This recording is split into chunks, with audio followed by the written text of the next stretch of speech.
Good. It's now 8 o'clock in my time zone.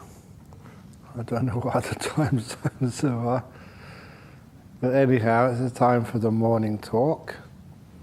And for this morning's talk, yesterday I started talking about the thousand-petal lotus and how the next stage of meditation is inside the stage of meditation you're on right now.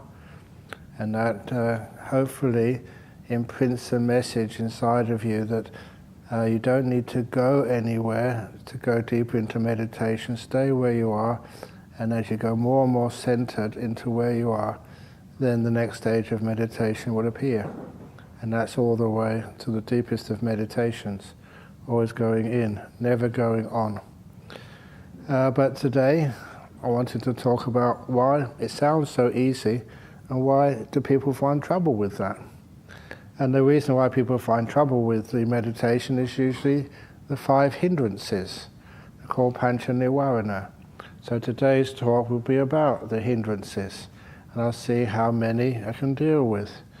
I know the first hindrance, is about wanting, desire, but then I'll go to the fourth hindrance instead first, which is restlessness, the wandering mind.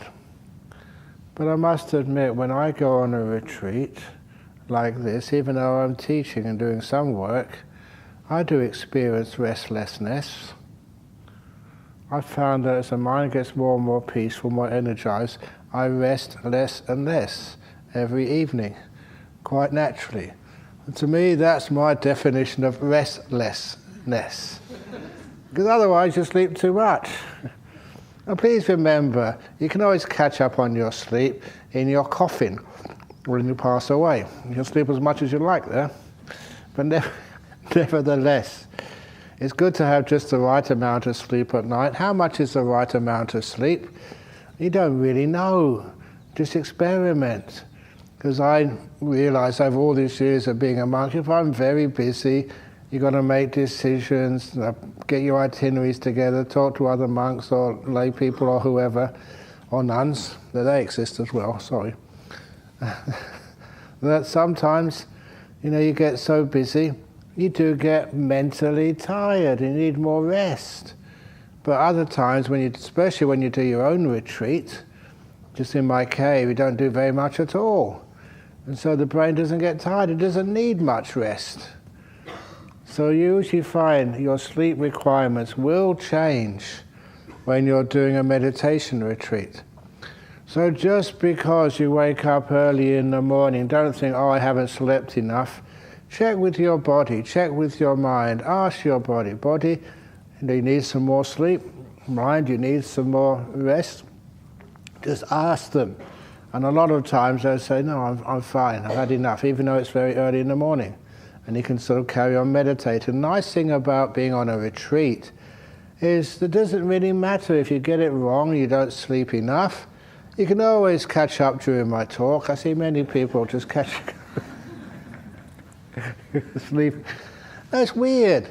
Sometimes people say, a lot of lay people, I don't know if you do the same, they listen to my talks on YouTube at night time, and then that sends them to sleep. I still don't know whether that's a good thing or a bad thing.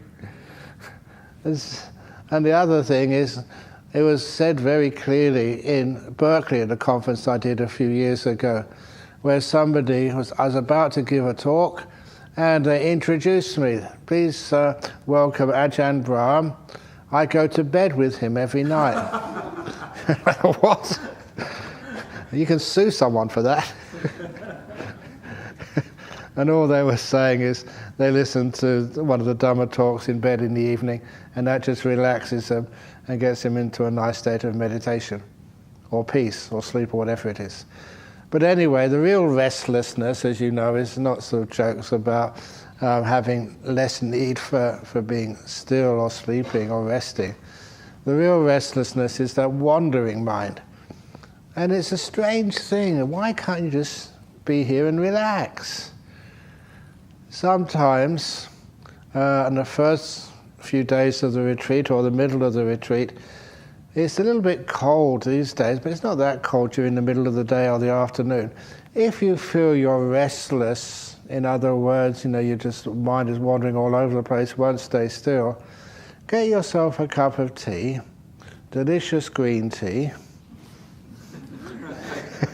It was very nice of you to do that for me yesterday. Thank you. Or black tea, or yellow tea, or striped tea, I don't know what's available. Or a cup of coffee, or just an orange juice.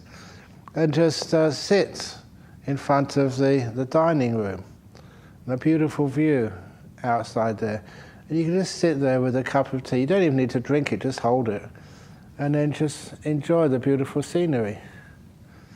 And you're not doing anything. It's not meditation. You're not trying to attain anything. I'll get the first deep meditation on tea drinking. All you're doing there is just relaxing. And if you want to know what to do, it's really nothing really, but sometimes people need somehow or other, give whatever they're doing some sort of meaning. I always tell people, if I do that, sit there with a cup of tea just alone, I'd do that to see if I can see the trees grow. There's lots of trees out there, they do grow, that's for certain. Have you ever seen a tree grow? It's because you're not looking long enough, you're impatient. You've got to wait and see those trees, and they do grow, So it's a good excuse for doing nothing. You know what it's like? If you do that at home, you're in the garden, a cup of tea, and just watching the trees grow, and your partner comes and says, "What are you doing?" If you say nothing, they say, "Oh, great, could you come and help me?" That's one of those stories about somebody called the monk up one evening, or one afternoon, and said, "Oh, is that the monk? Oh, great. Look, I really need someone to come and do a ceremony at my house, do some chanting. Are you free today?" And the monk replied, "No, I'm sorry, I'm busy today." He said, "What are you doing today?" He said, "I'm doing nothing." That's what a monk is supposed to do, to relax and do nothing and teach by example. I'm just doing nothing. And because the fellow was a meditator who called out, he kind of understood, "Oh, okay, very good, carry on." So the monk hung up the phone, and then the same man called the next morning to the temple, asked the monk, "Oh, it's you again, great. Look, I really need a monk to come and do some chanting. It's really important for me. Are you free today?" And the same monk said the same thing. "No, I'm busy today." "What are you doing today?" And the monk replied, "I'm doing nothing." He said, "Well, that's what you said yesterday." "Correct," said the monk, "I'm not finished yet." As a monk, I like that story. I thought that was really cool. Because isn't it important to finish relaxation, doing nothing first, and then you can do all those other jobs afterwards. Never do today what you can put off until tomorrow because you might die tonight. That's the truth. So never do today what you can put off until tomorrow because you might die tonight. That's why I can never get a job as a layperson. Is it lazy or is it wise? But now I'm a head monk. I tell that to the other monk. You know what happens. They relax too, which is great. So that's why you can go and sit in that veranda. Oh, actually, another beautiful place to sit is just right in front of here. I don't know if you check this place out. Not many people go there, in front of this hall, just in front there. It's so quiet, so peaceful there. There's lots of room. You can get a chair and sit there and just spend an hour drinking a cup of tea. Just relaxing, watching the trees grow.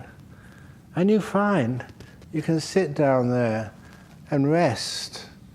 You can just rest your body, rest your mind, rest your brain, so it doesn't have to think so much.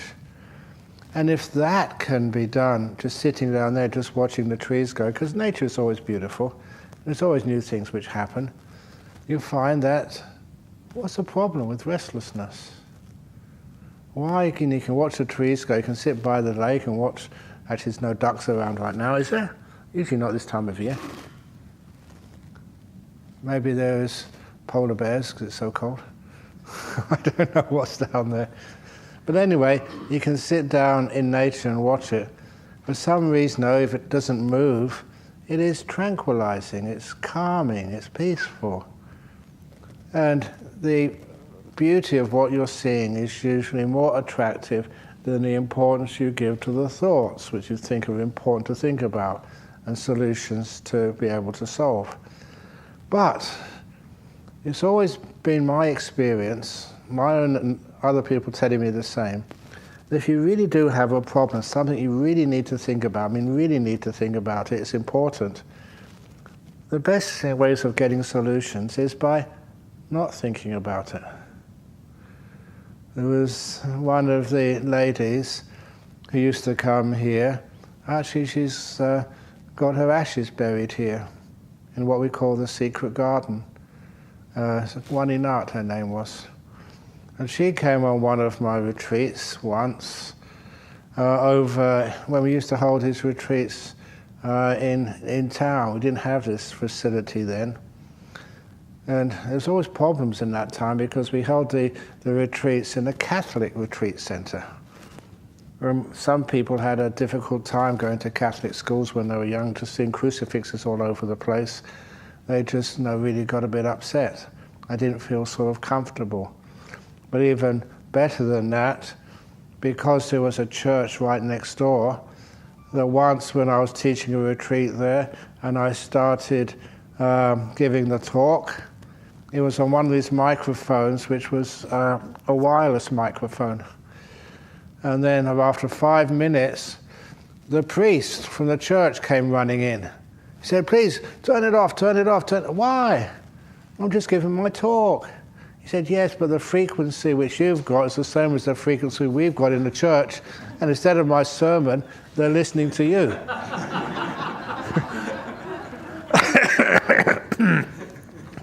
So anyhow, so we got this place, which was very nice. But in that place, there's one lady, she came very late. She had one of these very difficult jobs in the Department of, I think, social work, social services. She was a very, very competent woman. But her job, she told me, was really high stress. She was the person who was assigned the final call on when children would be taken away from their parents because the parents were considered to be too much of a danger to their children. That was just a really difficult piece of paper to sign, and she was the one who had to sign it. She had to consider the need, obviously, for a child to be with its mother and the benefits of mother having a child there, which is really important. But sometimes if the mother was a drug dealer or violent or something, that it was dangerous for the child. So she had to make that decision or find some solution somehow to these very, very difficult problems in life. So anyway, she came very late one evening to the retreat, and again I told her, just rest first of all, catch up with your sleep, which she did. And then she started meditating. But in the interview, she came up after 4 or 5 days. She came up and said, "Ajahn Brahm, look, I haven't been thinking about all the work which I have to complete when I get back to work after the retreat is finished. I just dropped all of that. But I was meditating and getting very peaceful, a really nice meditation, and then all these solutions came up to the work which I was doing. And they were just such amazing, innovative solutions. I wasn't thinking about the problems, they just came up by themselves. So I went back to my room, wrote them all down, and I forgot them. I'll implement them when I go back to work on Monday." But what really struck her was just how beautiful those solutions were, which you could never get by just thinking about them or contemplating them. It's just by letting them be and letting the solutions come up by themselves. And that's a common experience of those people who can let things go, let their brain relax, and let their mind get powerful, and all these incredible innovative solutions come up. And I also always make reference to this fellow called Brian Josephson, who is as far as I still know, the only Welshman who's ever won the Nobel Prize for Physics. He was up at Cambridge, and he got his great insight into quantum tunneling, which made the foundation for supercomputing. And he got his great insight once he came out of meditation. He was a meditator. And he emerged from meditation, and these solutions to these very, very difficult problems came up. And he got a Nobel Prize for that. So look, a lot of times we have problems to solve. They're important problems. But if we keep on just thinking about them, we just think about them in the same old way. We never make breakthroughs into new ground. It's just old thinking, old different ways of saying the same things, but nothing which is really new. But when the mind becomes very still, and when you come out of that stillness, your mind's got great power, can see things in a different way. Just the old channels, the old ruts of thinking have gone beyond those. See new ways of thinking, new ways of seeing, new insights. I like telling those stories because the main reason is that I don't think many of you are going to get a Nobel Prize. Who knows, maybe, but unlikely, to be honest. But nevertheless, many of you value thinking too much and don't see the value of pausing, of being still, of resting the brain. Then afterwards, your brain is working at full potential. So if you really do want to be an effective problem solver, stop thinking and be still instead. See the value of that stillness, which is the opposite of a wandering mind. So that's the first lesson, is just to see the value in stillness and take more value away from thinking. I'm sure I could have been a good monk so much earlier in life, but these things weren't emphasized for me. I remember being in school, and sometimes your mind was very peaceful, and then the teacher would say to me, "Peter, what do you think about that?" I said, "Nothing, stupid," they called me, because I didn't think. They taught me to think. They taught me that just being still and not thinking at all and was being sort of not wise.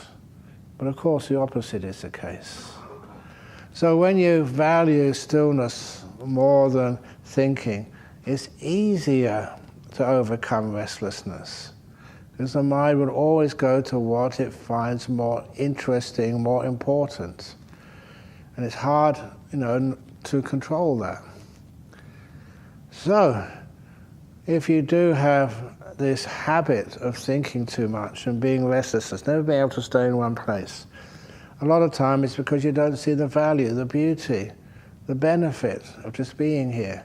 And it's not something you can just do and say, okay, I'm going to see the benefit of just being here and not going anywhere else. This is like a training in your habits. And those habitual tendencies of your mind take a long time to train, to see different ways. Not training by force, but by training by wisdom. And that wisdom training, you see the benefits. Indonesia. In that retreat, I said that all the way from Australia to Indonesia, it was in Medan, I said, I never flew here. And I was shocked. I said, well, how did you get here then if you didn't fly here? I said, I didn't fly here. I just went in the aircraft, I sat down on my seat. The aircraft did the flying, I just sat. Just a little different perspective. I can't fly. I can fall, I can drop, but I can't fly. The aircraft does that, but all I do, I get it in the aircraft and sit down. And so if you're sitting down, you're being more honest, it's just a different perspective. I just sat all the way from Perth to Medan. I never flew at all. The same with what is restlessness? Can we look at it in a different way? And you can look at it in a different way. All you're really saying, most people are saying when they're restless, they cannot stay with their breath because they think that's all they're supposed to do, just watch their breath. Or if I say watch the bodily feelings, I can't watch the bodily feelings, so watch something else. So how can you overcome restlessness? You choose what to watch, and you go and watch something else. That's basically what restlessness is. So that is overcome very powerfully with the old Emperor's Three Questions meditation, which I've already mentioned several times. It's a great meditation. And the Emperor's Three Questions, now is the only time you have. Most important meditation object is what's right in front of you right now, and the most important thing to do is to care. How can you be restless if you practice that meditation? Whatever's in front of you right now, that's the most important meditation object, no matter what it is. So then you have one meditation object, you see your breath right now. The next moment you see body awareness, the next moment you see kasina, the next moment you see satipatthana, the next moment you see something else. That's what you're supposed to do. Whatever's right in front of you right now is the most important object. Don't choose the object chooses you. So you just watch what's here right now. What do you do with it? You're caring for it, you're kind to it. You're not trying to change it. You know, there's stories about those Emperor's Three Questions, and the last one especially, what's the most important thing to do? That was that story of, I don't mind saying his name now, his name is Sumedha Galhenagi. He was, you know, we see these little kids come into the monastery here, and sometimes if the kids come in here with their mums to give you food, please just be kind to them. They're playful. They're not on the 8 precepts. They're not on noble silence. The mum would love them to be, but you know, they're playful, and I welcome that playfulness, that naughtiness, because I want them to feel happy when they come and visit a monastery. And when they feel happy, it becomes their home. They're never afraid of this place. And when they feel that this is their monastery, their temple, these are their monks and nuns, enormous benefits come later on. And this particular benefit, this young man, Sumedha, usually over here, they call him Sam, he studied really hard. You know, you saw him ever since he was about 6 years of age or 5 years of age, and now he went through school, did well at the school exams, went to university, studied medicine, became a doctor. It was his first year at the Perth Hospital. And in the first year there, on a Saturday morning, he came to see me in Nollamara, and he was very, very disturbed. Because that morning at Royal Perth Hospital, one of his patients had unexpectedly died. You know, she wasn't really on the critical list, but she went into the dying process, and he was the person in charge of her. He tried everything he could, but he couldn't keep her alive. And the real problem was, then he, being the doctor in charge of this patient on this Saturday morning, had to go and meet this lady's husband. The lady was only 23, husband only a year or two older. And they'd just been married only a couple of years, and they were still very, very much in love. And saying this news, to a young husband, unexpectedly, with not much warning, his wife had died, and he had to tell her the news. He wasn't prepared for that. He did the best he could, but it really hurt him, having to convey, news to a husband who was in shock.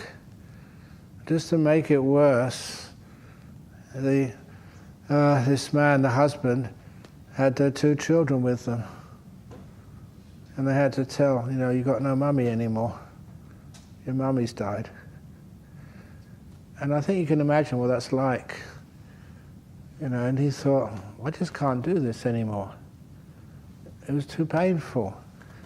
When they did the autopsy or whatever, inquest, it was not his fault. It was just something which no doctor would have been able to spot. But nevertheless, he thought, this is going to happen again. I can't do this anymore. So he came up and asked me for some advice, and he said, I think I'm going to have to resign and find another job. And he was a sensitive, really nice guy. But anyway, I told him, you've misunderstood the purpose of being a doctor. The purpose of being a doctor is not to cure your patients. If you think it's to cure your patients, you'll be a failure many times. And not your fault. Even if you cure them, it's only cure them temporarily. We all have to go eventually. It's only a temporary cure. Eventually we go. But I said, your job is not to cure. Your main purpose in life is to care for your patients and care for their families. And that makes a huge difference. People tell me that they go into hospital and sometimes the nurses and the doctors don't have any time to care for you. They've got to just take your temperature, take your blood temperature, record everything, just go down and write it up and write out a report and see another patient. You don't have time just to hold your hand and just have a chat about, how do you feel, what's going on. They don't have the time to care. And I mentioned to him, curing, you'll always fail. Caring, you can always succeed no matter what. So make caring your main purpose as a doctor. Curing is like the beneficial side effects. And I also explained to him, he understood very well, that if you make caring more important than curing, the amount of patients you cure will also increase. But it also means you never need to feel a failure, and you're also caring for the patients' families as well. And he got it. And he sort of went back to work. And of course, I didn't mention earlier, he's a colonoscopist. So anytime any monks, I don't know if the nuns ever need a colonoscopy, but he'd be very happy to help anybody because I helped him, kept his career. This is like gratitude and love for the wisdom of the Sangha. But it's more than that. Any one of you have a partner in life. Husband, wife, boyfriend, girlfriend, or whatever, partner. Are they perfect? Do they always do what they should be doing? And if they don't, are you trying to cure their bad habits? If you try and cure their bad habits, you will be a failure. Care for them. And if you care rather than cure, you'll find your happiness and your success rates will surprise you. They'll go through the roof. Your bad habits, you don't need to tell them to me. Your bad habits, are you trying to cure them? Or are you trying to care for them? All the stuff like the bad habits in meditation, restlessness. Are you trying to cure restlessness? That's its cause. Trying to cure it. Care for it. When you care for it, you'll find the restlessness hasn't got much hope. It'll disappear.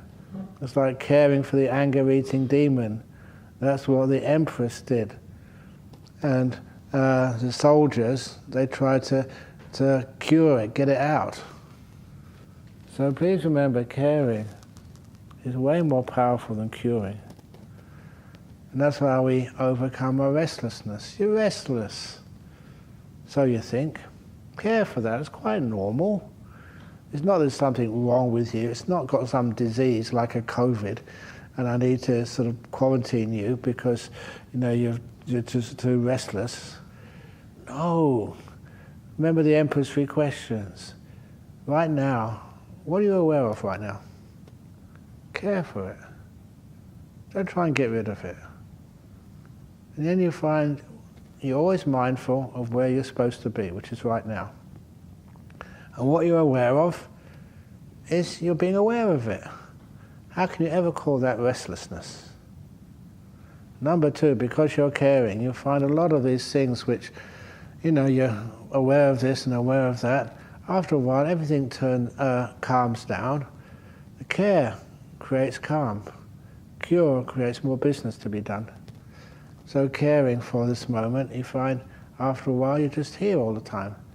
Where you are is many different places, but you're always here. You've actually solved the problem of restlessness. But it's not just that. I also found, I remember once just asking myself, why? Why is it that I get restless? And please excuse me for some of the subject matter of this anecdote, but I have to say it because it was real. I had a 6 year as a monk. I found this idyllic monastery in which to meditate. I got so many beautiful stories of this monastery. It was up close to the Burmese border in the hill country above Chiang Mai. And so many wonderful things about this place. Number one, it was in the middle of a tea plantation. And you notice I'm English and how much I love tea. I had a whole plantation I was in the middle of. As much tea as you could drink. And all for free, obviously, because I was a monk. And number two, they had this beautiful cave. I mean, a really deep cave, which I used to go in every actually morning and afternoon. And just after I had my one meal of the day, went in that cave. And that cave gave me many stories. One of those stories I've mentioned to a few of you, my favorite smells and fragrances. One of those favorite smells is the smell of tar. That black coal or oil-based thing which people used to paint onto things. And the reason for that is because I had so many happy months when I was growing up playing soccer in the park. And in the park, the railings, they couldn't have metal railings. They'd all been taken away to make bombs for the Second World War. So they used wood, and they had to paint it with tar in order to preserve it. So I used to paint it every 6 months. And that smell was always in a place I loved, playing soccer with my friends. And I'm not joking, to this day when I smell tar, it's a beautiful smell, because it's associated with happy memories. Even the other day, about 6 months ago, they were re-tarring the bottom of the Southwest Highway, the bottom of Kingsbury Drive. And when I smelled that, I thought, wow, that's tar. It just gave me joy. And said, well, you're really mad, Ajahn Brahm. You like tar? You don't like other things like, like jasmine or no, I like tar. And my other favorite smell is bat poo. Honest. And the reason I love the smell of bat poo was because in that cave there was millions of bats, and they were just resting, and I was just meditating. We got on together very well, but it stank of bat poo. And such lovely meditations in there. To this day, bat poo is one of my second most favorite smells. Those are the smells I love, just because of association. And also, the story I often tell about what happens if you do something wrong or bad or stupid, and you have a lot of suffering because of some decision you made in life or some decision other people made, and it makes you suffer, you get traumatized. And that story about if you tread in the dog poo, what should you do? Don't scrape it off yet. Bring it home and scrape it off under the mango tree or the apple tree or whatever other fruit you like. And that story came directly from in front of that cave. I was meditating there for about 6 months. When you came out, there was a single papaya tree in front of that cave. And of course, because the cave had a narrow entrance, that's where all the bats would come and poo on that tree or just around it. And the reason I always remember that papaya tree, because my goodness, I've never ever tasted to this day any papaya as sweet and juicy and as tasty as the papayas on that tree. It was just so delicious. Then I was the only monk in this monastery, staying there by myself, And when any of the lay people came, I said, oh, come and have a look at this. Oh, look, there's a papaya there, just ripe. Because I can't ask for anything. I can't say, go and get it for me. I just give all the hints, as many as I could. And they come and get it for me. And I'd eat the whole thing. You know how big a papaya is.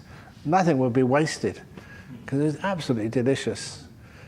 And that's where the story of the not the dog poo, in this case, the bat poo comes from. So I had some wonderful times up there. But then at one time, you know that sometimes you have a good meditation retreat, but sometimes you get into a space of restlessness. And over a couple of days, my mind got really restless. And I didn't have anyone to talk to. I was there by myself.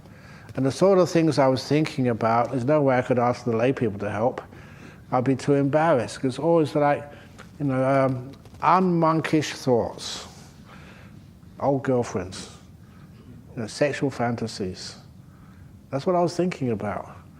And I was thinking, oh my goodness, I don't want to disrobe, but I wonder if she's still available. No, stop it, Ajahn Brahm.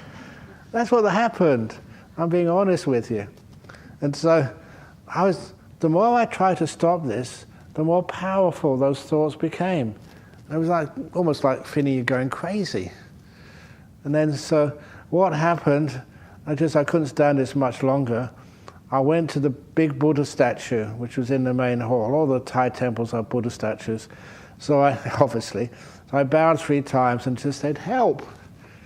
That's the only thing I could think of doing. And an idea came up, and the idea was, do a deal. That's what Westerners, actually these days all over the world, that's what they do deals. So my deal was, mind, you stay with your breath, do it properly, but if you want to think about all these unmonkish thoughts, fantasies and memories and stuff, 3 p.m. to 4 p.m. every afternoon. You can think whatever you want. The rest of the day, you behave. I thought that was fair. If the mind wanted to indulge in sexual fantasies, old girlfriends, stuff like that, fine. 3 p.m. to 4 p.m. The rest of the day, you watch your breathing. This is a true story. And so I made that deal in front of the Buddha to give it some seriousness. And then I carried on meditating. It was just as difficult as ever. I tried to watch my breath, and the thoughts would just come straight into my mind. However much I tried to guard the mind, they came bashing through any door which I'd put up. They were just so powerful. And I started thinking these stupid thoughts, and I go, come watch the breath. Breath going in, going out. Well, she was very nice. No, stop it.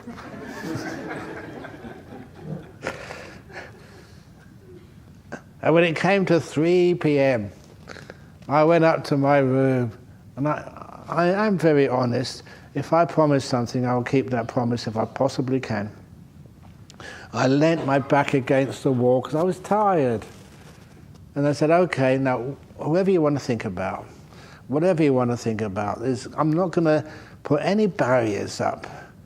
If you want to think about the most ridiculous, weirdest, sexual, perverted fantasy, fine. That's the deal. Then for the next hour, I watched every breath without any problem whatsoever. There was no restlessness at all. And that actually happened, and that really surprised me. What is going on? When I try to stay with the breath, you get all these stupid thoughts.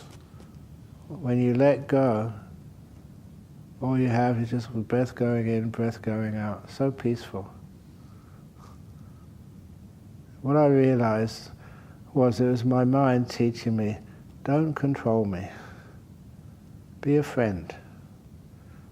And then all these things started to make sense. I know that some friends I've known for years and years and years, before I became a monk, sometimes I met one of these friends once, many times obviously. I was visiting UK and we had a meeting up of the old friends when I was at Cambridge, and he was one of them. His name was Harold, And he told me he'd done very well in life, and he was the head actuary. An actuary is like an accountant, but just a couple of levels up. He works out all the probabilities of accidents and stuff to enable the insurance companies to work out premiums. And he was brilliant at this. He was the head actuary of the whole of Europe. So, very sort of well-known and well-regarded person. And of course, when he came, he was in his suit, I was in my robes. But of course, you remembered each other straight away. And when I greeted him, it was, "Hi, Flash, how are you going?" Flash was his nickname at college. And he said, "Please don't use that word." I said, "Why not? Look, I'm the head actuary. This is an important position. If people found out why you call me Flash, I'll be in big trouble." Don't worry, people have got a good sense of humour. Because how we got the word Flash at one of the parties, which I held in my rooms over in Cambridge, he got drunk, he went to the toilet, and he forgot to put his trousers on when he came out. We saw everything, and from that day on, his nickname was Flash Harry.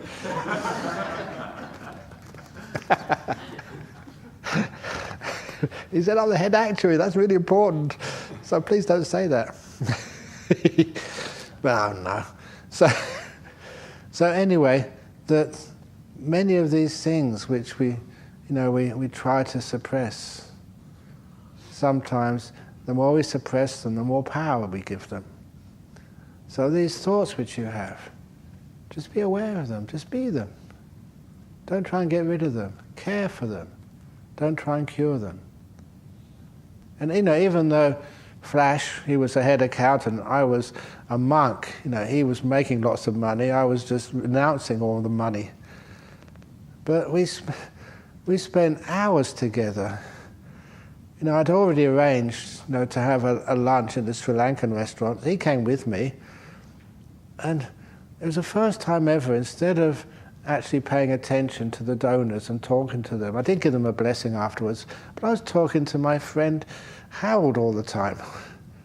And then we still hadn't finished our conversation after having this lunch, so I was going to give a talk at the Thai temple, so we went on the underground together to Wimbledon. And then we were talking all the way, and when I got into the temple, I was still talking to him. I was supposed to give a talk to others, they were all waiting for me. And as I looked, I'd rather talk with you, but I've got to talk to these other people. He understood, and so he left me.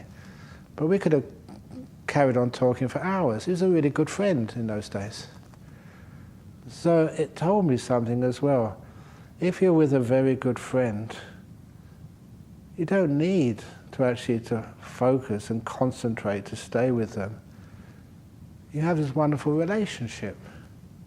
And that relationship of kindness means you just can hardly separate yourself from them. And I realized that's what I should be doing with something like my meditation object. And that's, I pretty much succeeded in that. Because when I see my breath and I, we're just like really close friends. We've had such a wonderful time together in the past, my breath and I. Oh, we spent hours together chilling out, enjoying the deep peace of meditation. So my breath and I are one of my best friends. And Nimitta, hey Nimitta, nice of you to come and see me. Wow, let's hang out together. That's not an exaggeration. You get excited to see these beautiful old friends you spent so much wonderful times together with. You don't need to go and hold a Nimitta. The Nimitta comes to you and just, we hang out together. Literally like that, hanging out, chilling out together because of the wonderful times you've had together. Now that is just how we overcome restlessness. Changing our attitude towards, say, our mind. I know mind, sometimes you like to think of all sorts of stupid things. That's fine by me, your mind. And you just let your mind be. You don't try and control it. When you try to control your mind, that is the problem. Have you ever had, those of you who had kids, you try and control your kids, and they throw a tantrum. I don't like you, Mummy. Like that great story of one of the women here in Perth. She told me this story, absolutely beautiful story. It's about restlessness. Her kid's 6 or 7 years of age, some school holiday, so he was at home with his mummy. And one day he told his mummy, "Mummy, I don't love you anymore. I'm leaving home." It's only 6 or 7, okay? "You want to leave home?" "Yes, Mummy." "Okay, I will help you pack." I know that some of you mummies would sort of think about that many times. "I'll be free of my kid, he's left home at 6. But you know you can't really get away with that. But this woman said that. She said, "Okay, I'll help you pack." So he packed a little bag with all the important things of life, like the Spider-Man costume, and I forget what else, lucky underpants. She helped him pack. He chose. That was important. Mummy never said, "No, you should take this, you should take that." He chose what to put in his suitcase. And then when he packed it all up, Mummy said, "You know, it's a long journey in life. Just to get you started, I'll make you some sandwiches, your favourite sandwiches." And so she made his sandwiches for her kid and put them in a nice little bag. And then he went to the front door of the house and Mummy kissed him. "Have a wonderful life, son. Don't forget to call or check in every now and again." "Yes, I will, Mummy, I will, Mummy. Thank you, Mummy." And then he, with his suitcase, I never saw this, but I can always imagine it, with a suitcase and a brown paper bag with his favourite sandwiches in it. Then he went down the garden path to the front gate, opened the gate, went through the gate, and then turned left to go down the street, to go into his life, leaving home for the first time at 7 years of age. After about 2 or 3 minutes, maybe 100 meters down the road, he got terribly homesick, thinking, "Why would I want to leave a mummy like this?" He turned around, walked back to the gate, opened the gate, went through the gate, down the path. Mummy hadn't moved. "Welcome home, son." And that was a beautiful example of emotional intelligence. If she had hit the kid or locked him up and said, "No, you're not going to move, son, you can't go, you're too young to leave home," then that wouldn't have had the same effect as trusting the little kid and say, "Okay, off you go." And she knew the son can't sort of be apart from a lovely mummy like that for too long. And so came back again, and the problem was solved. So your brain or your mind runs off somewhere. What should you do? Please pack its bags, give it a sandwich. "Okay, mind, wherever you want to go, off you go, but don't forget to check in every now and again." Your mind won't go very far. Why would a mind want to leave someone who just cares for it, doesn't want to control it, who loves it and shows that love? So if your mind wants to run off somewhere, pack its bags and just wave it off. "Bye-bye, mind." It won't go very far. It will come back pretty quickly. And the last story about restlessness, we used to use this very often in Thailand, because the first years we were there, in this monastery which we made, which its first name was Wat Ba. Now, what is the name of a temple? Ba is forest monastery. Wat Ba America Wat. Awas and Awat, that's Thai. And it later became Wat Ba Nana Cha. The reason we called it Wat Ba America Wat was because most of the monks who were there, first of all, were American nationalities. So Ajahn Brahm called it America Wasa, America Wat. So anyway, when it had that name, in the mornings, during the dry season, the villagers would take their water buffalo out to graze, and the path led right past our Wat Ba America Wat. And so those water buffalo could be dangerous. I've kind of figured out the theory that when they saw a monk in these types of robes, the water buffalo's eyes were not very good. Their ears were good, so they could notice much of the stuff around them by hearing. So when they went past like a remnant jungle, that's what the monastery was, if they saw or heard something there, like a monk just coming out, then they'd obviously a bit scared as a jungle animal. They didn't know it was a human being. But then they would try and see it, and all they'd see was like brown robe stuff, something brown and big. And I'm pretty sure that psychology, those water buffalo would think tiger. That's why every now and again the neighbours, for one reason or another, try and do a kangaroo cull. Like shooting kangaroos because they invade their farm. And they usually call us up saying, look, we're doing a kangaroo cull. And they do that because we have to tell our monks, please don't go outside. Because in the dark they see these brown-robed beings. And the difference between a brown-robed monk and a kangaroo, not that much. And I think that's actually why the water buffalo chases the monks, or they get scared and run away. But anyways, going past the monastery, holding the water buffalo, just ended up with a string. Because the water buffaloes are just so docile, they don't harm anything at all. And a walking path, and then you know that there's something going on with the water buffalo, it raises its head up.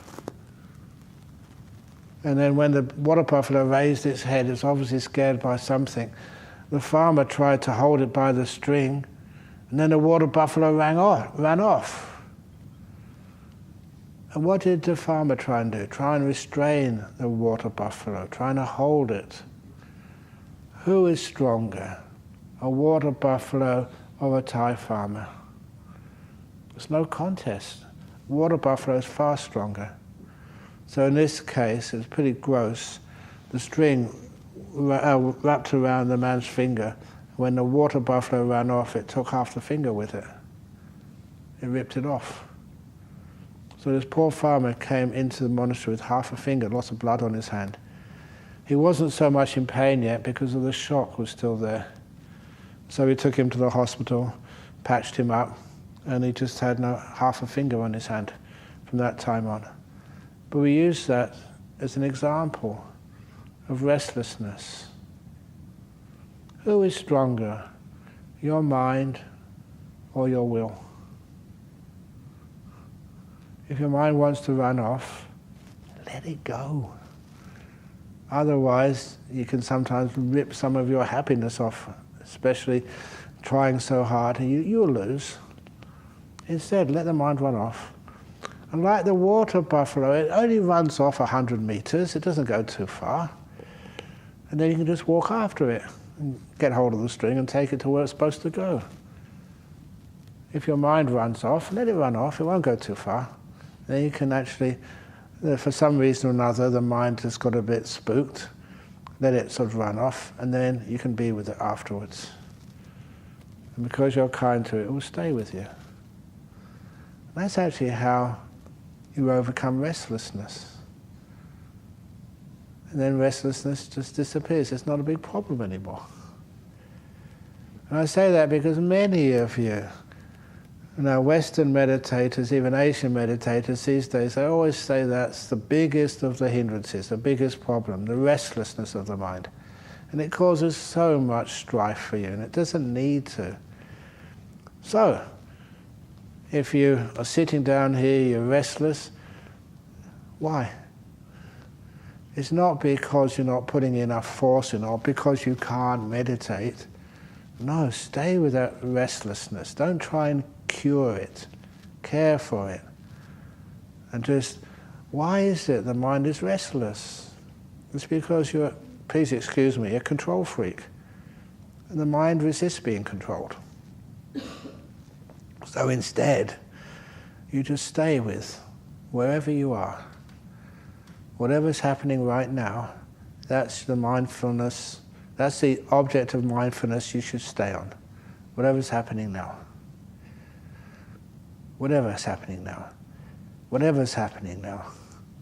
You're always aware of something. That's what you should be aware of. So the restlessness does not have no meaning anymore. And you care for it. And you'd be surprised at how quickly your mind settles down. And you're aware of so many things, and so many unwholesome things at first.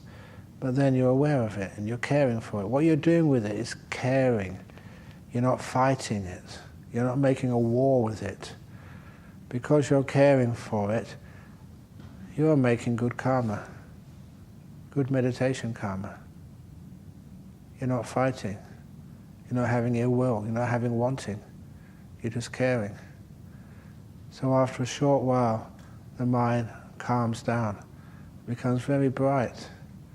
What you watch is usually, you start off with the mind all over the place, but whatever place it's in, you're in there with it. And after a while, it all settles down. You'll be surprised, with that type of wisdom, how easy it is to overcome restlessness. Wherever you are, that's where you are too. That's how I fly from place to place. I never go anywhere. I never have a sense of movement when I'm sitting in a plane. I'm sitting still. The plane is doing the moving, not me. So with restlessness, the objects may change, but you're always there, still, just being with them, watching them, caring for them. And you find that's a beautiful way of overcoming this thing which we call restlessness. Goodness gracious. It's 4 minutes to 9. That's only one hindrance. Okay. Well, please experiment, listen to what I say, because restlessness is not that hard to overcome with wisdom. You can never overcome it with force, not with willpower. Willpower adds to the restlessness. It empowers it. The kindness and the wisdom is how it's overcome. Sadhu, sadhu, sadhu. Excellent. Okay, so now we do have some interviews. For those who aren't being interviewed, actually, you can come to interviews. It's not interrogation. Interrogation is a totally different thing. So, very welcome to speak with you. But please, if you can, keep it to the meditation questions, because there's a lot of you, and there's a lot of people want to have interviews. And meditation is where, obviously, I know the most.